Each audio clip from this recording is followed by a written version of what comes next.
¿Qué tal están? Bienvenidos a nuestras Cortes en una semana llena de emociones y despedidas.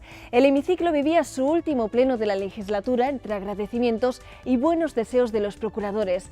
Muchos no volverán a estos escaños. El broche final lo ponía en la aprobación de 3 leyes, la de Patrimonio Natural, la que declara a Babia y Luna como parque natural y la que crea el Consejo de Colegios de Odontólogos de Castilla y León. Lo vemos enseguida, pero antes damos paso a los titulares. Los grupos también se han despedido en las comisiones. Estos días, en la de Hacienda, comparecía el presidente del Consejo de Cuentas de Castilla y León. Presentaba el seguimiento de las 160 recomendaciones de 2013. A continuación les contamos qué porcentaje han aplicado las administraciones.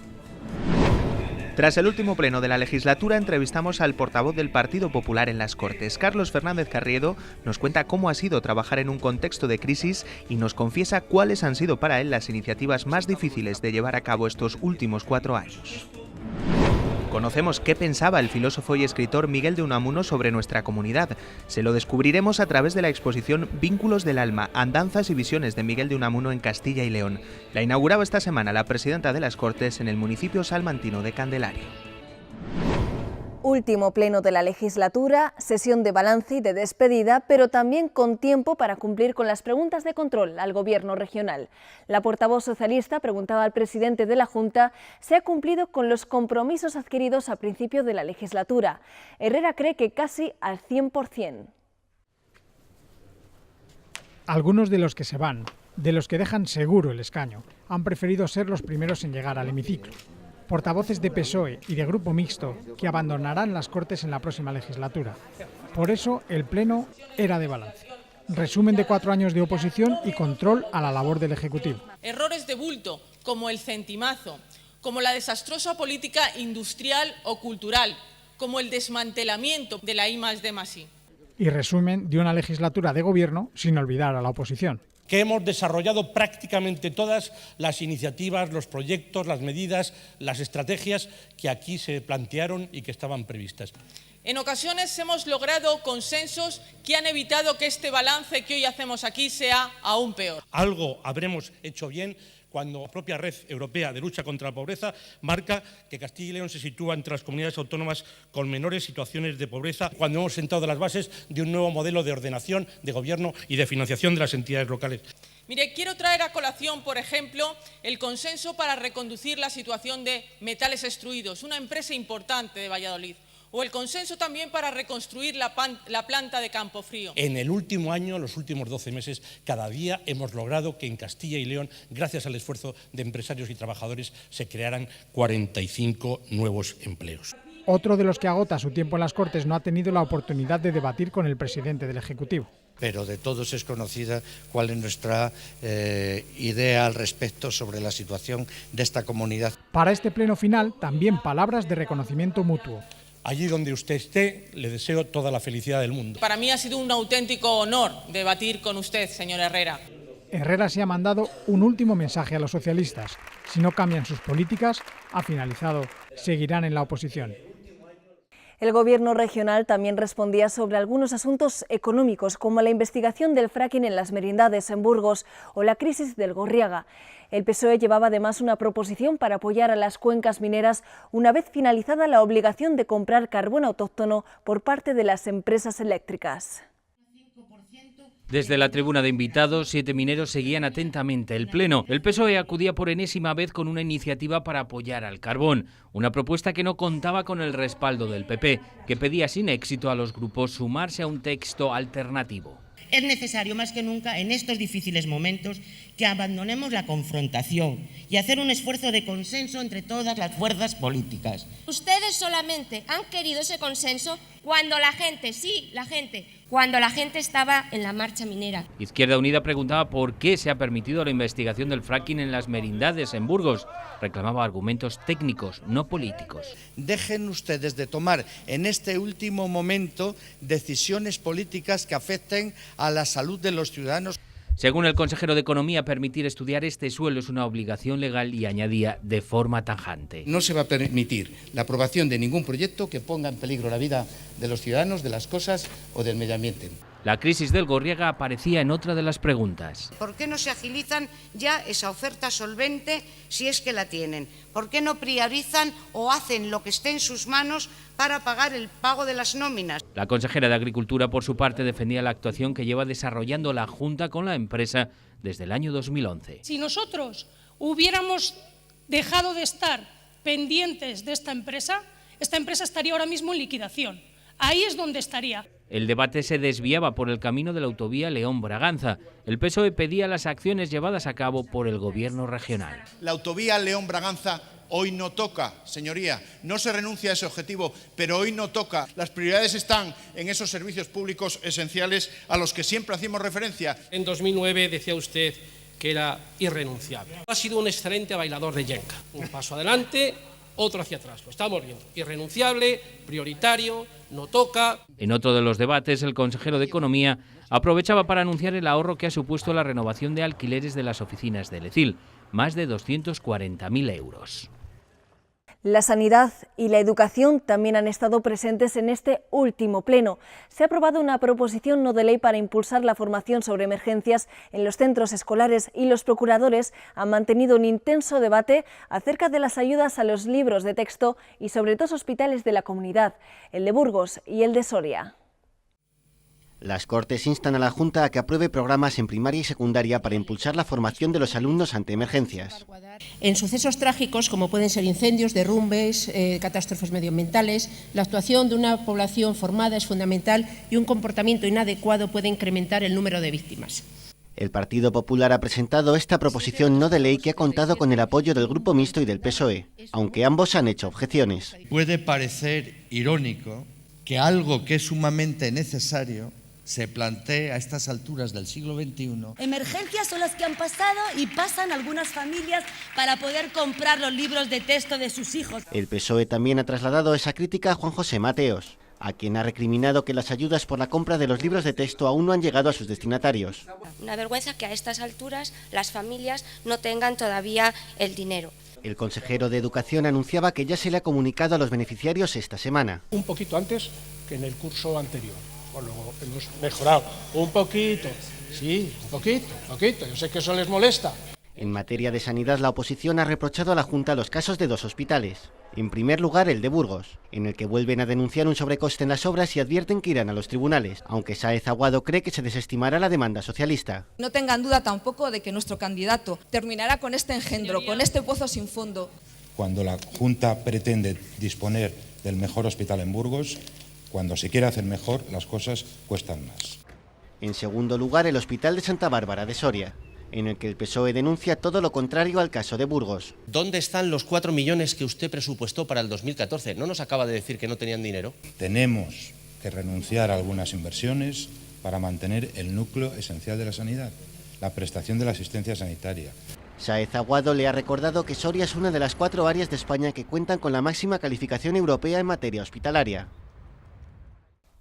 Y el día después del último pleno, nosotros también cerramos la ronda de portavoces. Lo hacemos hoy con el portavoz del Partido Popular en las Cortes. Con él repasamos lo que han dado de sí estos últimos 4 años de actividad parlamentaria.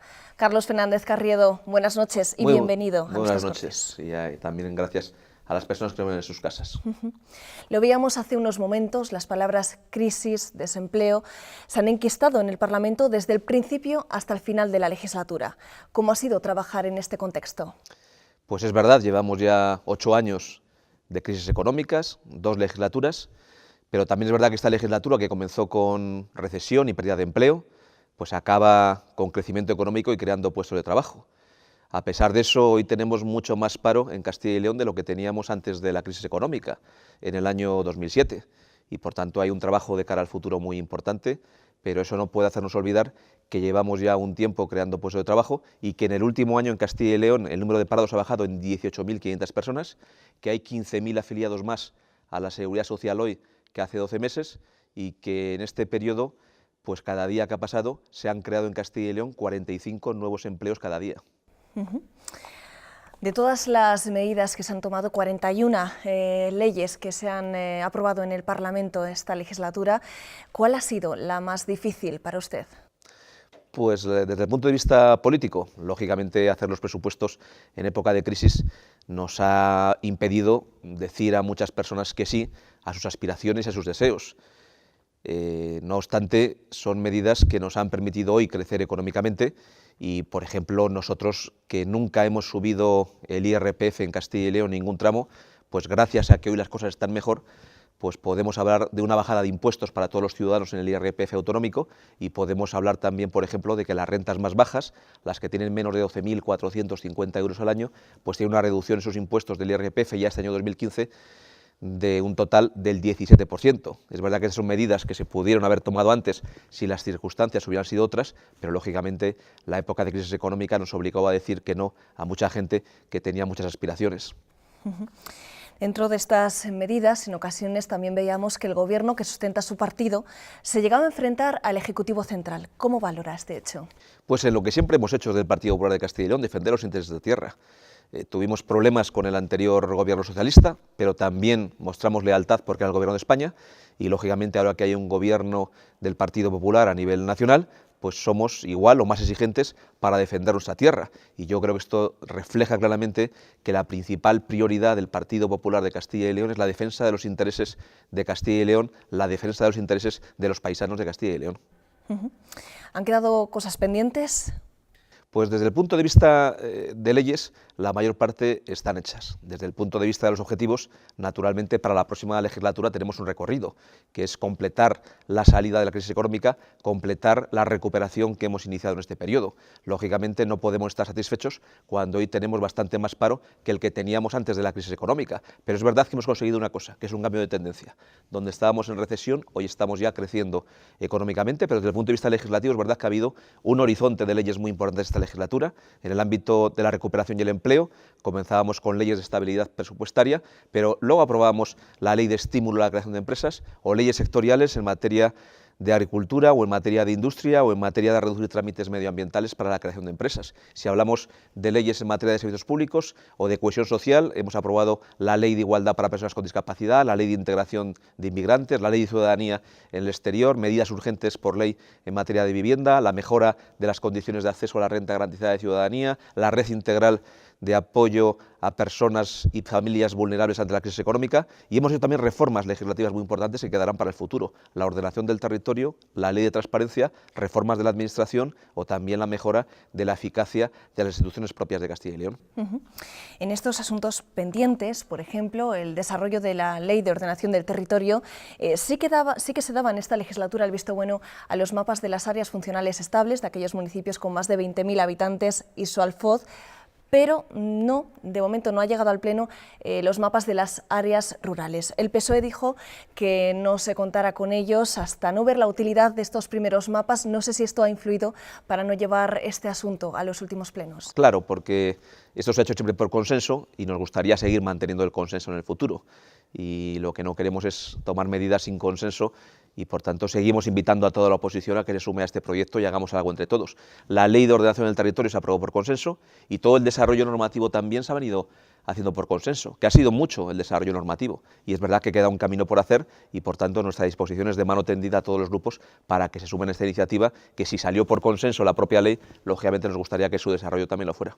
Precisamente, ¿cómo ve el Parlamento en los próximos 4 años? Hay quien apunta que va a haber una mayor fragmentación. ¿De qué manera puede repercutir esto en los ciudadanos de Castilla y León? Pues el Parlamento va a ser el que quieran los ciudadanos de Castilla y León, de ellos depende. Yo le puedo decir lo que me gustaría a mí me gustaría que fuera un Parlamento con capacidad de tomar decisiones, un Parlamento que tuviera el respaldo suficiente en términos de estabilidad para sacar a Castilla y León de la crisis económica y para continuar esta senda de creación de empleo.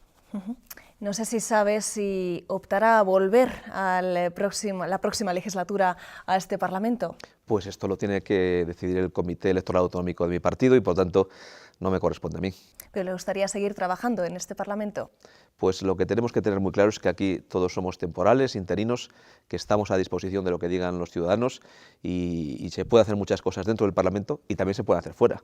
Y, por tanto, yo creo que todo se trata de hablar de personas. Para finalizar, hemos visto que usted publica mucho en Twitter, sobre todo temas económicos. No sé si nos podría dejar ese tuit final de la legislatura. Pues sería difícil solo en 140 caracteres, pero si hubiera que resumir, sería quizá de la recesión al crecimiento económico, de la destrucción de empleo a la creación de empleo, manteniendo los servicios públicos de calidad. Pues ahí queda ese tuit. Muchas gracias, Carlos Fernández Carriedo, por haber compartido estos minutos con nosotros. Pues muchas gracias a usted y a todas las personas que nos están viendo en sus casas a través de Televisión de Castilla y León. Seguimos en nuestras Cortes y lo hacemos repasando las 3 últimas leyes que se han aprobado en el Pleno. Una de ellas es la Ley de Patrimonio Natural. Pretende conservar, proteger e impulsar la riqueza natural como motor económico de Castilla y León. Ha salido con los votos a favor del Partido Popular y en contra de la oposición. Considera que esta ley desregula y que es menos proteccionista que normas anteriores. Sin abstenciones, 29 procuradores han pulsado no a la Ley de Patrimonio Natural. Supone un retroceso en materia de protección, una ley que desregulariza, deslegaliza y desprotege nuestro patrimonio natural. Poner el territorio de Castilla y León al servicio de grandes intereses crematísticos. Ni la última intervención del consejero ha podido convencerles de las bondades de la norma. Que la protección del patrimonio natural se convierta en motor de desarrollo socioeconómico de nuestro medio rural. Entre las novedades, un inventario de patrimonio natural, protección específica para la flora y la fauna y un fondo que se llenará con donaciones y sanciones. Un tema el del dinero, que vuelve a enfrentar a sus señorías. La financiación de esta ley, señorías, no está garantizada para cumplir con los instrumentos de planificación, de ordenación, protección, uso y gestión de los espacios naturales. Las políticas públicas de financiación se aprueban, señoría, en las correspondientes leyes de presupuestos. No resulta coherente el hacerlo en cada una de las leyes sectoriales que se aprueban. Otro de los grandes peros de la oposición es la falta de plazos para cumplir lo estipulado en la norma. Poner plazos no es bueno casi nunca. Dependerá, en primer lugar, de la disponibilidad de recursos. Casi 1 hora y media de debate que no movió un ápice las posturas iniciales. Condenará a la contemplación de los espacios naturales como una foto fija, sin población que los habite. Va a ser el broche de hormigón que el consejero de Fomento pone al consejero de Medio Ambiente. Esta va a ser una ley que aclara y da solución a situaciones que la anterior legislación dejaba en el aire. Con o sin apoyo, ya hay una nueva ley de patrimonio que eleva las sanciones hasta los 2 millones de euros. Ha sido un proceso largo, casi 23 años, pero los vecinos de Babia y Luna estrenaban esta semana la declaración de su entorno como parque natural. Es el primero que pertenece únicamente a la provincia de León. La declaración, sin embargo, no contaba con el respaldo de toda la Cámara. De este último pleno sale la declaración del primer parque natural de la provincia de León. La preservación de los valores que han llevado a la declaración de Babia y Luna como parque natural, asegurando al mismo tiempo el desarrollo, y esto es muy importante, de las poblaciones integradas en el ámbito territorial del espacio. Una ley que, sin embargo, no convence al Grupo Socialista. Este proyecto de ley de la Junta de Castilla y León es un buen exponente del desastre de gestión de los recursos medioambientales en nuestra provincia, en la provincia de León, que ha perpetrado durante 28 años de gobierno el Partido Popular. El PSOE acusa a la Junta de presentar la ley tarde y mal y sin haber escuchado la opinión de los vecinos. Los vecinos exigen a estas Cortes inversiones y puestos de trabajo para la zona, prioridad en el empleo. Y una compensación anual de 1 millón de euros para adaptarse a la nueva condición del entorno. El Grupo Popular reiteraba lo dicho ya en comisión. Limitaríamos las posibilidades. Es posible que un año sea necesario más y otro menos. Y también recordaba el altísimo grado de información y participación de todas las entidades locales, asociaciones y vecinos de la zona. Y que en el futuro plan rector se volverá a contar con las entidades locales. Una vez más, yo les invito a valorar en positivo esta oportunidad que se abre para los vecinos de la zona. Pese a ello, el PSOE optaba por abstenerse en la votación final, después de que el Grupo Popular rechazara las 16 enmiendas que habían llegado vivas al Pleno. El broche final de este último pleno lo ponía el consenso. Los 3 grupos acordaban crear el Consejo de Colegios de Odontólogos y Estomatólogos de Castilla y León. Gracias a él se mejorará la representación de la profesión y su coordinación en la comunidad. Los grupos lamentaban que no se incluyera a los profesionales de Ávila, adscritos a la primera región junto a Madrid. Todos los colegios profesionales de odontólogos y estomatólogos de Castilla y León, menos el de Ávila, se han unido en un nuevo consejo. Es el quinto que nace en España, junto con el del País Vasco, la Comunidad Valenciana, Andalucía y Galicia. Contribuirá a velar para que la actividad de los colegios y de sus miembros esté al servicio de los intereses generales y a garantizar el respeto a los derechos de los profesionales en el ejercicio de su profesión. Aportan al ciudadano de Castilla y León innumerables efectos beneficiosos, como la garantía de que los profesionales colegiados tienen la formación técnica, profesional y permanente, el control en el cumplimiento de la deontología profesional. Esta iniciativa llegaba a propuesta de los propios colegios y los grupos parlamentarios la han aceptado íntegramente. Han tenido un honor, y el honor de que sea el primer proyecto de ley que entra en esta Cámara, por lo menos esta legislatura a la que yo estoy, que no hayamos enmendado ningún grupo. Pero con el afán de que acabe abarcando a todas las provincias de la comunidad. Les deseo inteligencia, habilidad y perseverancia para seducir a sus colegas abulenses que se encuentran más cómodos y suponen ellos que mejor atendidos en Madrid que en el Colegio de Castilla y León. Todo el hemiciclo se encendía de verde para aprobar esta ley. Así terminaba el último pleno de la legislatura. Parece positivo, parece sensato, al menos bonito, acabar aprobando una ley por consenso. Dejaba un buen sabor de boca para los siguientes 4 años. Por primera vez, el presidente del Consejo de Cuentas presentaba en las Cortes un informe sobre el seguimiento de sus recomendaciones. En 2013, las distintas administraciones públicas acataron el 37% de sus consejos. Mismo dato, distintas opiniones. Para el PSOE es un suspenso y para el PP un avance sustancial.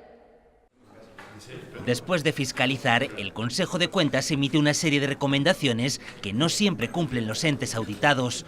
En el último semestre de 2013, las distintas administraciones públicas de Castilla y León han llevado a cabo el 37% de sus sugerencias. El Consejo de Cuentas considera insuficiente el grado de cumplimiento alcanzado. Es un suspenso nuestro, porque nosotros somos los responsables de no haber sido capaces de conseguir que las administraciones, y en concreto la Administración autonómica, asuman como propias las recomendaciones. No puede ser en ningún caso de las Cortes de Castilla y León, será responsabilidad de la Administración local. Se refería, por ejemplo, a la actitud de los ayuntamientos de Burgos, León, Soria y Zamora. Ni siquiera han respondido a los consejos de la institución. Me parece absolutamente impresentable que no se hayan siquiera dignado a contestar. Por lo general, el PP consideraba el seguimiento de las recomendaciones como un avance sustancial. Supone una mejora en la transparencia, una mejora, desde luego, en la gestión de los recursos públicos, y con eso es suficiente para seguir avanzando, y yo por eso les animo a seguir trabajando, convencido de que en el próximo ejercicio, ante un ejercicio completo, habrá un mayor seguimiento de recomendaciones. Y es que este ha sido el primer informe en la materia. Nos encontramos ante un informe novedoso. Es un informe que no tiene prácticamente precedentes en el resto de los órganos de control externo de España. Y en ese sentido, si me lo permiten, estamos haciendo camino. El presidente de la institución espera que esta publicación contribuya a una mayor transparencia y sirva de estímulo para que más administraciones lleven a cabo sus consejos en los próximos años. ¿Qué pensaba Miguel de Unamuno sobre Castilla y León? Una forma de descubrirlo es acudir a la exposición que inauguraba esta semana la presidenta de las Cortes en la localidad salmantina de Candelario. En esta muestra, organizada por la Fundación Villalar, se puede descubrir el amor y el intenso vínculo que unía al escritor y filósofo bilbaíno con nuestra comunidad. Lugar de ir, quedarse y volver. Con esas 6 palabras definía Unamuno Candelario, municipio salmantino que acoge la exposición Los vínculos del alma, andanzas y visiones de Miguel de Unamuno en Castilla y León. Candelario es uno de los numerosos lugares que visitó el escritor. Parajes naturales, pueblos y ciudades de las 9 provincias que se podrán conocer aún más a través de las impresiones que Unamuno escribió sobre todos ellos y que ahora se plasma en la muestra. Y como lo hiciera y dijera Unamuno, este remanso de paz serrana, de un lugar de mi rayana Castilla a Extremadura, de esos terminales de ir, quedarse y volver, y no de ir, pasarse y seguir. Un lugar idóneo, en definitiva, para disfrutar de la confortabilidad y del encanto de toda la provincia de Salamanca y, en consecuencia, a través de la exposición que hoy inauguramos de la identidad de Castilla y León. Esta exposición se suma a otras actividades organizadas por la Fundación Villalar para dar a conocer la figura de Unamuno. Actualmente, en colaboración con Aspro de Salamanca y la Casa Museo, está llevando a cabo un proyecto para adaptar 3 cuentos del escritor a una lectura fácil. Además, ha publicado el libro Mi primer Unamuno, destinado al público infantil.